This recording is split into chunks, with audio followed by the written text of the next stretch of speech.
So this is my mentor, Shams Tabriz, and welcome. Thank you, Kate. I'm happy to be here. Yeah, it's really good to have you on. Today we're going to be talking about, we're just going to go through a couple of questions about infidelity. And today Shams is going to be the one answering it, which is really exciting. He has been my mentor for a couple of years now, nearly, and I've been working with him on a weekly, sometimes more than that, basis, and the growth that I have had through that has been absolutely incredible. So we're bringing him more into the work that I am doing so that you too can experience more of Shams in your healing journey as well. So let's just go straight into some of the questions. Today we're going to talk about, well, I'm going to read out a question to you that is often a common one that women ask in this community. This is for women that are married. And that is, my marriage was dead, and then I met someone who I felt in a way that I'd never felt before. So it's like intense. It's so strong. The love feels so deep and passionate. How do I know if I should follow this with this person or work on my marriage? But often the marriage has felt like dead for a long time, so it's just, do I follow my heart? How do I know what's going to work and really where to go from there? I think the most important thing to consider or to realize in moments such as this, it's important to fully acknowledge that you have been existing in something that has lost its life force, it's lost its vitality.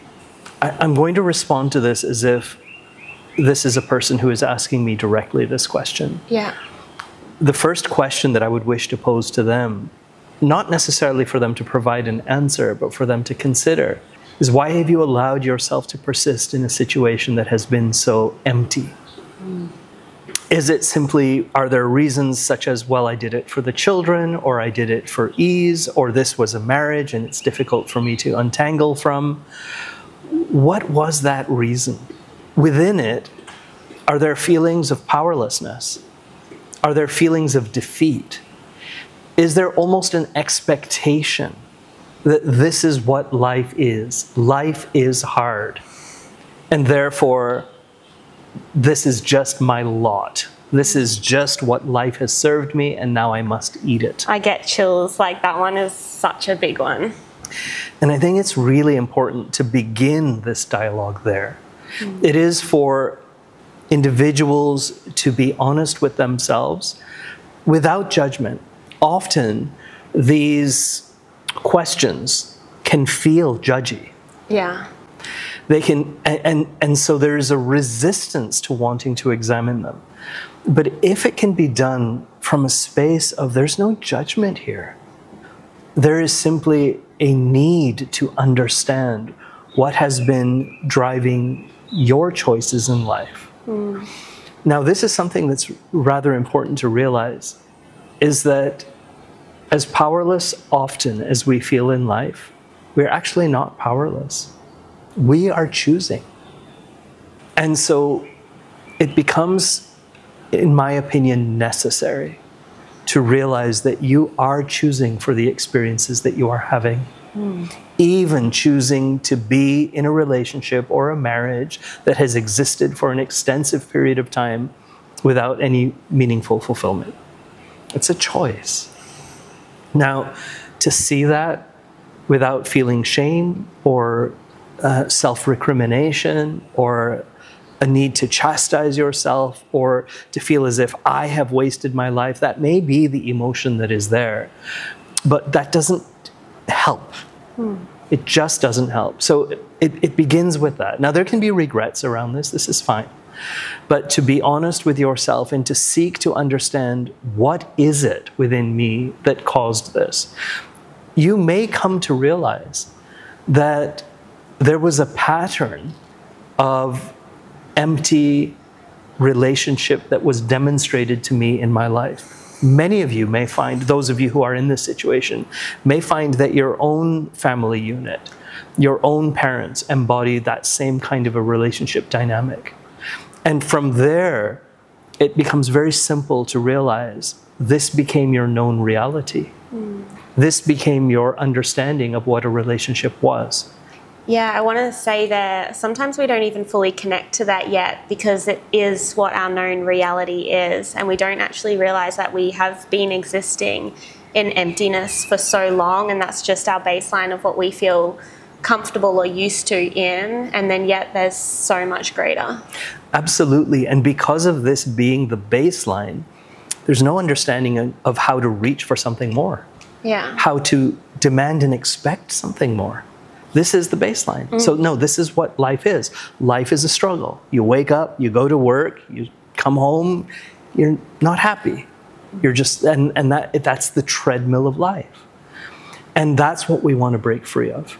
We want to break free from that belief that has formed, that this is the extent of reality that I'm here to experience. Your reality is yours to define and create. So coming back to this situation in which someone has existed in an empty relationship and all of a sudden encounters someone new. Aliveness. And there's an experience of aliveness. Once you have owned that this is your reality, it becomes really important to see that the steps to be taken must be slow and methodical. Oftentimes individuals jump very quickly, and this leads to secondary, can I call them secondary relationships? Because I would refer to the primary relationship as the marriage. And I refer to that as the primary one, not because I'm saying that's the more important one. Yeah. I'm using the word primary because that's the one that you have formed a commitment to. Yeah. Right? And so we're talking about a marriage now. That's the primary relationship. And so these individuals will quickly move into or consider moving into a secondary relationship without first resolving their primary relationship. Now, the resolution of the primary relationship is very much about a resolution of self. Yes. It's not just about the outward appearance of, okay, I have now divorced my husband, I've ended that relationship, and so now I am free to move on. That can often lead to the recreation of the very same dynamic that you once experienced. Many people, women and men alike, who have divorced and remarried will find that they have actually ended up choosing that same experience of emptiness, or a different version of that emptiness. And so the resolution that I'm speaking about is a resolution within yourself, where you are willing to see what it is that caused you to initially choose and then remain in a relationship that was unfulfilling to you. And then from that place of resolution, you can begin to consider other possibilities. And so this is that moment where the question of, should I stay and work on my relationship, can rise. Because if you are in that moment of saying, I see that there can be another possibility out there, but when there is this notion of scarcity, scarcity ultimately plays from a feeling of unworthiness, a belief in your own unworthiness. When you believe in yourself as somehow inadequate or less than or unworthy, you are going to perceive that when someone comes along who ignites you, that is a 1 in a million or a 1 in a trillion, let's say. And so I better act on that quickly, or I'm going to lose my opportunity for happiness. To feel fulfilled and free in life. Exactly. Can I add something here? Please. It was just interesting, as you were saying, the idea of fulfilling first the primary relationship. Sorry, not the word fulfilling, but resolving. Yeah. And immediately I was thinking of the women who are maybe in love with this affair partner, and hearing that and feeling a sense of suffocation of, oh my God, like I'm going to, if I go back to my marriage, even though they're still in it, I'm just going to die inside. That was just interesting, that feeling of suffocation immediately it's something that I connected with. It's an important one to realize, because suffocation is what happens when you're in a powerless state. But you're not powerless. And that's the key. If you are responding to life from that place of disempowerment, then your choices will ultimately defeat you. Yeah. That's what I have found consistently in my work with myself and with others. But if you can realize that suffocation or frustration is representing to you that you are disempowered, then you can seek to find a way to be more empowered and to respond to the condition in your life today from an empowered stance. So now, you're in a relationship, you feel suffocated. The idea of going from what is exciting and new and fresh and rich and all of these emotions and feelings that arise from an affair relationship, which are understandable, returning to the known thing, which is empty and lifeless and suffocating. Well, what if you were to examine it and respond to that from an empowered state? From an empowered state, you are now willing to look at your marriage and to interact with your partner and say, this reality does not serve either of us. Are we willing to embrace that reality and to both work on this to see if we can revive a passion that must once have been there? Yeah. Or are we both convinced that this is empty and not worth it? The idea of this relationship, the idea of this family that we have crafted is not worth it. And we both, or at least I, value my life more than to relegate myself to emptiness. Yeah. And that's where you give yourself that opportunity to see, am I willing to invest in myself here? And if you are willing to take strong, bold steps to end a relationship that feels empty, then be prepared to take those next steps. When it comes then to this potential of another relationship, my advice will always be, take it slowly. Because you cannot discover enough about someone without it running through a series of experiences, as my wife says, significant exchanges. There has to be a series of significant encounters and experiences and exchanges over time that help you to discover whether this person can truly emerge to be, to fulfill you in a relationship. Oftentimes, when you are experiencing a non-committed relationship, you can sustain the experience of excitement and joy and fulfillment. But the moment that it goes from being uncommitted to being committed, not just I want it to be committed, but the other person is not ready or not able because perhaps he also is in a different relationship, a marriage.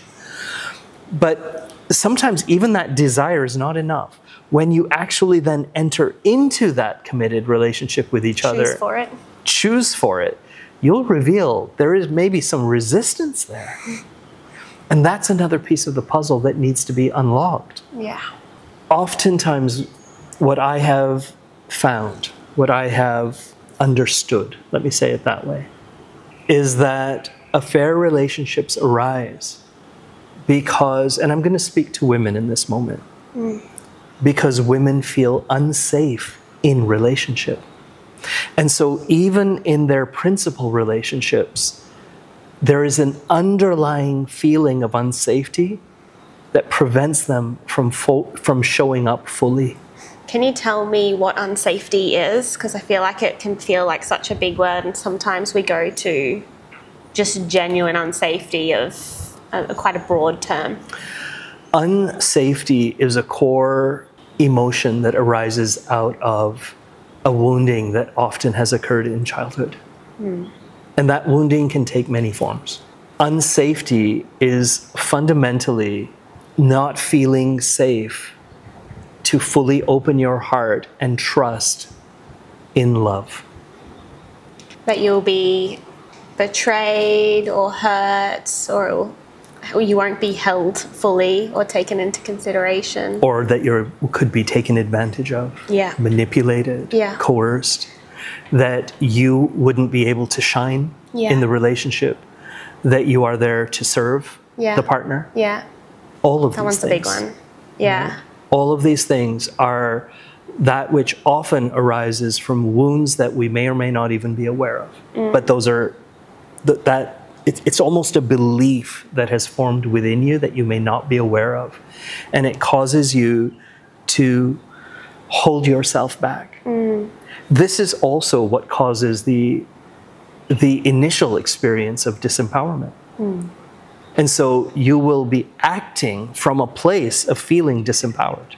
Even though you might be very successful and empowered in other areas of your life. Yeah. You might be very successful in your career. You might be very capable as a mother. But when it comes to the relationship, you have an inability to access strength, confidence, clarity.